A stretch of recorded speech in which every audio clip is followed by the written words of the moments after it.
네, YTN 라디오 생생경제 2부로 돌아왔습니다. 현대경제연구원 연구본부장 주원 본부장과 함께 글로벌 경제 현황 점검해보고 있었는데요. 이제 세계 경제 전망 이야기하다가 저희가 5마리 그레이스완 얘기를 했었습니다. 이게 이제 저성장 장기화, 자산버블 붕괴, 중국 경기 침체와 각국 정부 부채 급증, 팬데믹까지 이렇게 5가지인데 본부장님께서 우선 제일 좀 핵심적으로 보고 계시는 거 어떤 건가요? 지금 이거는 그레이스완이라는 건 사실 내년에 반드시 벌어진다는 건 아니고요. 네. 확률은 되게 낮지만 앞으로 이제 우리 한국 경제 위협이 될 수 있는 글로벌 리스크는 이거다라고 제시를 한 거고, 이 중에 그나마 가능성이 전 높다고 생각하는 게 두 번째, 자산 시장 버블 붕괴, 요겁니다. 네. 어떤 면에서 그런가요? 지금 사실 이제 어제, 그러니까 오늘 새벽이죠. 뉴욕 증시가 끝난 게 오라클 네. 충격이었는데, 사실 오라클 내부적인 문제이기 때문에 미국 증시가 전부 그렇게 빠질 필요는 없었거든요. 네. 저는 그럴 이유가 없는데, 이거는 그 주식시장에 참가하는 사람들이 이 개념을 사실은 좀 두려워하고 있는 거예요.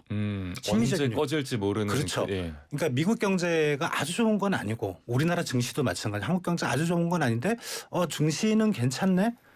이게 맞는 건가? 라는 불안감이 있는 거죠. 실제로 보면 이제 그 글로벌 전체로 봤을 때 그 유동성, 네. 머니가 GDP에서 차지하는 비중이 계속 올라가고 있어요. 이게 그러면은 지금은 실적 장세가 아니고 우리나라든 세계든 유동성 장세라는 거거든요. 실적보단 유동성. 그렇죠. 예. 돈이 많이 풀려서 자산 시장이 올라가고 있다.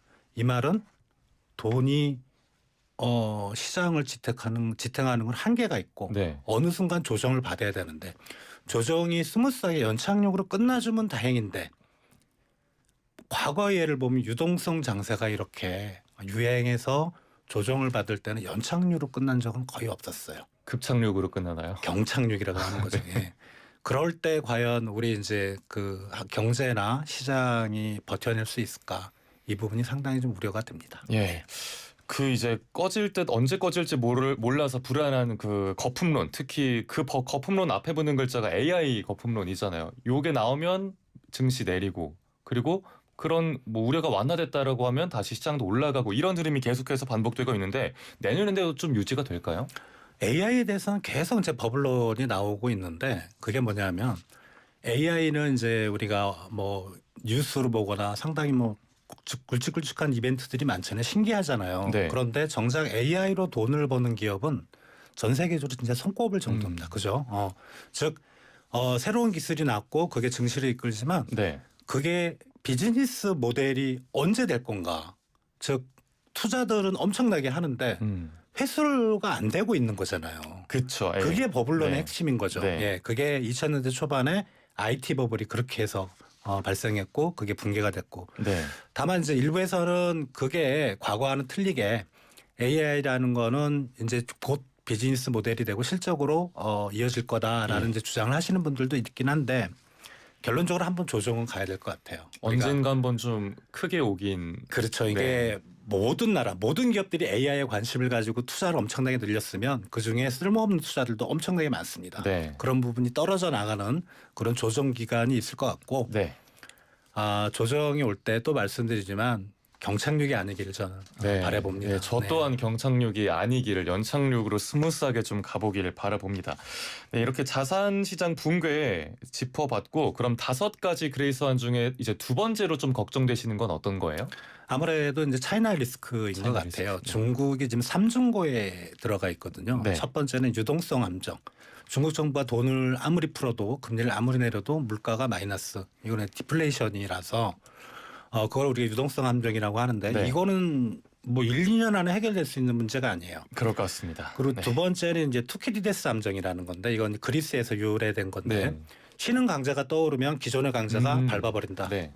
기존의 강자는 미국, 신흥 강자 중국. 지금 미중 간의 갈등, 이것도 중장기적인 이슈고요. 마지막으로 중국 자체적인 이제 중진국 함정. 네.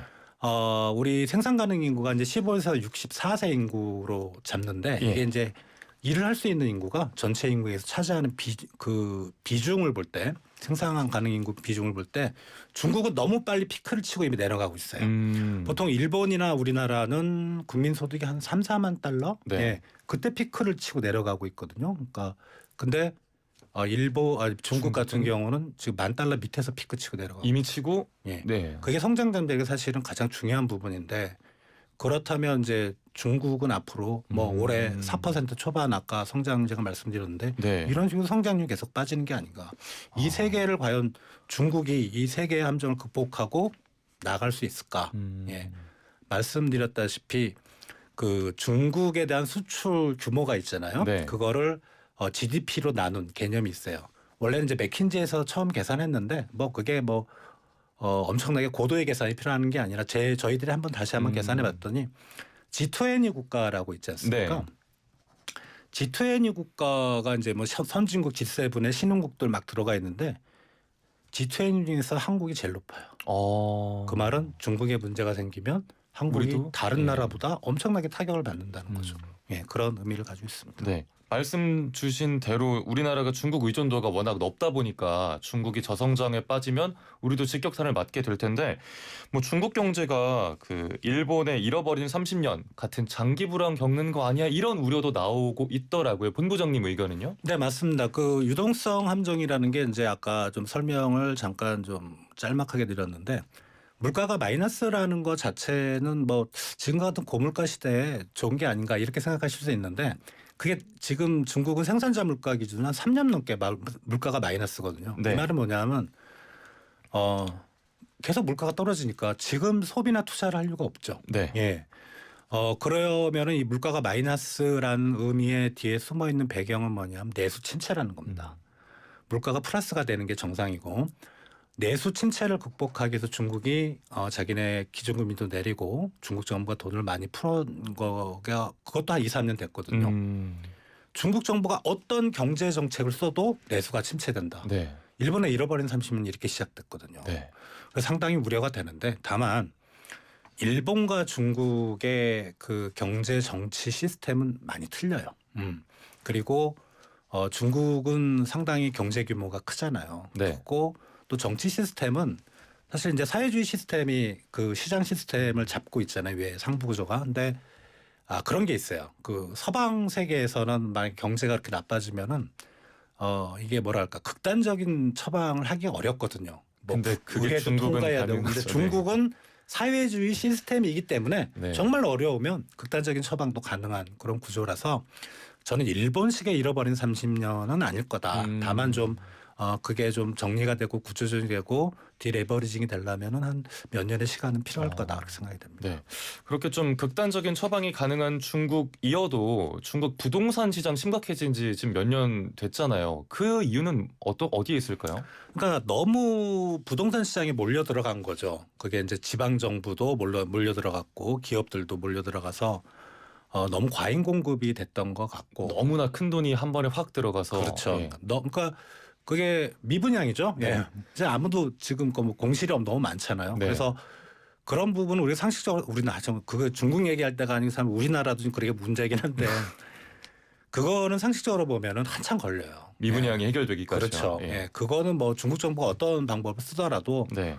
방법이 없고 그렇다면은 이제 건설 시장이 중국 쪽에 살아나기가 몇 년 동안 어렵다. 네. 그러면 중국의 디플레이션도 그 기간 동안은 어쩔 수 없는 상황이지 않을까 생각이 됩니다. 네, 알겠습니다. 또 그 그레이스 원 중에 뽑아주신 게 각국 정부 부채 급증이 있는데 우리나라가 지금 현 정부가 확장 재정 기조로 가고 있잖아요. 이 상황은 어떻게 진단하세요? 그게 우리나라만 그런 게 아니에요. 예. 예, 미국도 그렇고 중국도 그렇고요. 이게 GDP 대비 정부 부채 비율을 보면 중국은 진짜 엄청나게 빨리 올라가고 있습니다. 네. 미국도 올라가고 있고 그리고 글로벌리 계산해봐도 다 거의 모든 나라 국가가 올라가고 있거든요. 그 말은 우리가 곰곰이 생각해 보면 왜 정부 부채가 올라갈까? 즉 정부의 그 지출은 많고 수입은 적다는 거잖아요. 네. 그러니까 경제가 저성장이라는 거고 수입은. 그리고 왜 정부들이 모든 나라들이 지출을 늘릴까? 민간 부분이 성장을 못 끌고 가고 있다는 거죠. 즉 글로벌 시장 전체로 보면 성장 동력이 없다는 거죠. 네. 그러니까 일정 수준의 경제 성장률 유지하기 위해서는 정부 부채를 쓸 수밖에 없고 또 이제 뭐 과거와 달리 지금의 어떤 정부 지출 구조를 보면은 복지 쪽 비중이 높을 수밖에 없잖아요. 상상하기 요새는 이제 정치에 민감한 네. 그런 포퓰리즘 정치이기 때문에 그렇다면은 이제 과거 우리 2011년, 12년에 유럽 재정위기 피구스 국가 네. 그때는 그 나라들만 이 정부 재정위기였거든요. 그런데도 세계 경제나 한국 경제 성장이 엄청나게 빠졌습니다. 네. 근데 지금은 그 유럽 재정위기의 확장판이 될 수 있다. 세계 전체가 재정위기에 빠질 수 있다. 이 말은 언젠가는 그거를 회수를 해야 되고 네. 또 그 정부들이 그렇게 그 부채 비율이 높다는 건 국채를 너도 나도 발행할 거고 그 말은 글로벌의 채권 시장 금리는 올라갈 거고 그게 결국은 또 민간 내수를 못 살리는 금리가 높다 보니까 그런 악순환이 지속이 되면서 세계 경제 위기에 빠지지 않을까 그런 생각을 좀 해봅니다. 예, 그 부채 리스크 역시 좀 잘 관리를 해야 될 것 같고 이제 시간이 한 2~30초 정도 남았는데 내년에 한국 경제가 가장 대비해야 될 한 가지 꼽으신다면요? 심리 안정이다. 심리 안정. 최근에 환율 시장이 대표적인 예고요. 네. 그래서 이거는 정부와 그다음에 정책 담당자들이 시장의 안정, 특히 한국 경제의 펀더멘탈은 문제가 없다. 이런 거를 계속 강조를 하고 민간이 자기들의 체력을 바탕으로 해서 충분히 실력을 발휘할 수 있게 도와줘야 된다고 생각합니다. 예, 알겠습니다. 오늘 말씀 여기까지 듣겠습니다. 지금까지 현대경제연구원 주원 연구본부장과 말씀 나눴습니다. 고맙습니다. 감사합니다. 미쳤다.